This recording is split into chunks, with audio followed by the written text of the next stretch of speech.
स्वागत। आज हम बात कर रहे हैं रॉबर्ट कियोसाकी की बहुत ही मशहूर किताब रिच डैड पुअर डैड पर।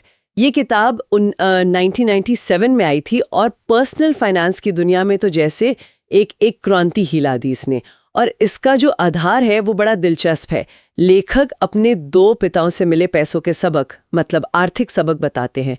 एक उनके अपने पिता पढ़े लिखे जिन्हें वो पुअर डैड कहते हैं, वो पारंपरिक रास्ते मतलब अच्छी नौकरी मेहनत इसी में यकीन रखते थे जी। और दूसरे थे उनके दोस्त के पिता रिच डैड। वो एक बिजनेसमैन थे और उनका जोर था फाइनेंशियल फ्रीडम पर, इन्वेस्टमेंट पर।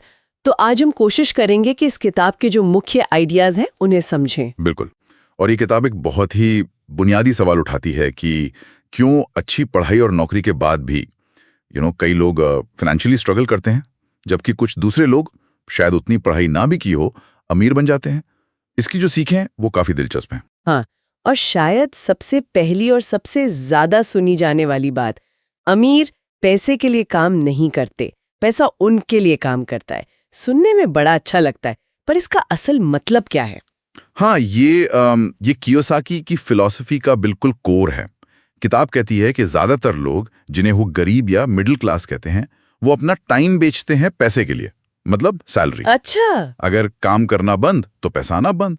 जबकि जो अमीर हैं वो ऐसी चीजें मतलब एसेट्स बनाने पर फोकस करते हैं जिनसे इनकम आती रहे, भले ही वो एक्टिवली काम ना भी कर रहे हों, जिसे पैसिव इनकम कहते हैं। हाँ, पैसिव इनकम।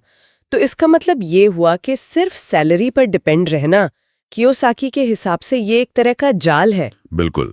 वो इसे चूहा दौड़ या रैट रेस कहते हैं। ज्यादा कमाओ, ज्यादा खर्च करो और फिर से ज्यादा कमाने के लिए मजबूर हो जाओ, एक अंतहीन चक्कर। और एसेट बनाना इस रेस से बाहर निकलने का तरीका है, जैसे कोई प्रॉपर्टी जिससे किराया आ रहा है, या स्टॉक्स जिससे डिविडेंड मिल रहा है, या कोई ऐसा बिजनेस जो आपके बिना भी चलता रहे। इसी से जुड़ी एक और बड़ी बात आती है सामने कि जो हमारी स्कूल कॉलेज की पढ़ाई है उससे ज्यादा जरूरी है फाइनेंशियल एजुकेशन। जी। ये तो सीधी चुनौती है परंपरागत सोच को। सही कहा। और यहीं पर यह किताब कई लोगों को, आप कह सकती हैं, चौंका देती है। कियोसाकी का तर्क है कि हमारे स्कूल हमें प्रोफेशनल्स बनना सिखाते हैं, डॉक्टर, लॉयर, इंजीनियर वगैरह। जी। लेकिन पैसा काम कैसे करता है, इन्वेस्टमेंट क्या है, टैक्स कैसे काम करते हैं, ये सब शायद ही सिखाते हैं। तो उनके हिसाब से अकाउंटिंग, इन्वेस्टिंग, मार्केट को समझना, थोड़े लीगल पहलू, इनकी बेसिक समझ, ये डिग्री से भी ज्यादा जरूरी हो सकती है। ये बात तो है। हम इतने साल स्कूल कॉलेज में लगाते हैं, पर पैसे को संभालने की प्रैक्टिकल ट्रेनिंग वो अक्सर गायब ही रहती है। हाँ, और इसी फाइनेंशियल एजुकेशन का एक बहुत इंपॉर्टेंट हिस्सा है एसेट्स और लायबिलिटीज के बीच का फर्क समझना। किताब इस पर बहुत बहुत जोर देती है। और इसे काफी आसान तरीके से समझाया गया है ना? हाँ, बेहद आसान। एसेट वो चीज जो आपकी जेब में पैसा डाले, लायबिलिटी वो चीज जो आपकी जेब से पैसा निकाले, बस। अच्छा। उनका कहना है कि अमीर लोग एसेट्स खरीदते हैं या बनाते हैं, जबकि गरीब और मिडिल क्लास अक्सर लायबिलिटीज खरीदते हैं और कभी-कभी सोचते हैं कि वो एसेट हैं, जैसे महंगी कार ले ली लोन पर या बहुत बड़ा घर जिसका लोन चुकाना भारी पड़ रहा है। लेकिन क्या ये परिभाषा थोड़ी ज्यादा मतलब ओवर सिंप्लीफाइड नहीं है?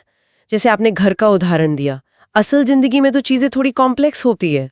घर एसेट भी हो सकता है, लायबिलिटी भी, सिचुएशन पे डिपेंड करता है। बिल्कुल सही पॉइंट है आपका, और ये आलोचनाओं में आता भी है। असल दुनिया में फाइनेंस इतना ब्लैक एंड व्हाइट नहीं होता।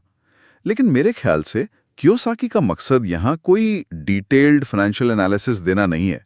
वो एक माइंडसेट बनाना चाहते हैं। माइंडसेट? कैसा माइंडसेट? कि आप हर खरीद या खरीद को इस नजर से देखें, क्या ये चीज मेरे लिए पैसा बनाएगी या मेरा पैसा ले जाएगी। ये जो सरलीकरण है वो सोचने का तरीका बदलने के लिए है शायद। अच्छा, तो ये थे कुछ मुख्य विचार। सुनने में तो काफी लुभावने लगते हैं। शायद इसीलिए ये किताब इतनी पॉपुलर हुई और आज भी है। क्या वजह लगती है आपको? मेरे ख्याल से कुछ मेन बातें हैं। एक तो इसकी भाषा बहुत सरल है, कहानी जैसी, वो दो डैड वाला कॉन्सेप्ट याद रह जाता है। दूसरा, ये उस पारंपरिक सोच को, स्कूल जाओ, अच्छी जॉब करो, सेफ रहो वाले आइडिया को सीधा चैलेंज करती है। हाँ, ये तो है। इससे कई लोगों को लगता है कि अरे शायद अमीर बनने के नियम कुछ और हैं जो हमें पता ही नहीं थे। ये एक तरह से उम्मीद जगाती है किताब। लेकिन जैसे हर पॉपुलर चीज के साथ होता है, इस पर सवाल भी उठे हैं, आलोचनाएं भी हुई हैं। वो क्या हैं? जी हाँ, आलोचनाएं जानना भी जरूरी है। सबसे पहली, जैसे हमने बात की, ये कोई practical step by step guide नहीं है। ये क्या करना है बताती है, एसेट बनाओ, पर कैसे करना है उस पर डिटेल्ड गाइडेंस थोड़ी कम है। ओके। दूसरी बात, वो एसेट लायबिलिटी की परिभाषा और कुछ इन्वेस्टमेंट एडवाइस को कई लोग बहुत ज्यादा सरल मानते हैं, शायद खतरनाक हद तक भी। रियल एस्टेट या स्टॉक मार्केट में पैसा बनाना उतना आसान नहीं होता जितना किताब पढ़कर लग सकता है। और वो अमीर डैड वाली बात, क्या वो सच में थे? इस पर भी सवाल है। बिल्कुल, कई क्रिटिक्स मानते हैं कि अमीर डैड शायद एक काल्पनिक किरदार हैं जिन्हें कियोसाकी ने अपनी बात समझाने के लिए बनाया है, और कियोसाकी ने भी इसे कभी साफ तौर पर नकारा नहीं है। अच्छा।